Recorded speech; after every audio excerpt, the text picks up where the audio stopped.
Hello and welcome to Do It Yourself channel. Today I will show you where to find and how to set up a hotspot on Huawei P60 Pro phone. First we will go to the settings. Mobile network option is right here and personal hotspot function can be found here. It's now off. To turn it on we have to tap here. Now we have our password, we can change it,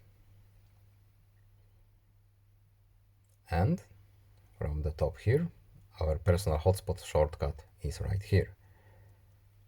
Turn it off, simply tap here, turn it on, and that's it. Our hotspot is enabled. We can connect with other devices using our password that was shown in here. We can change password however we like. And that is all.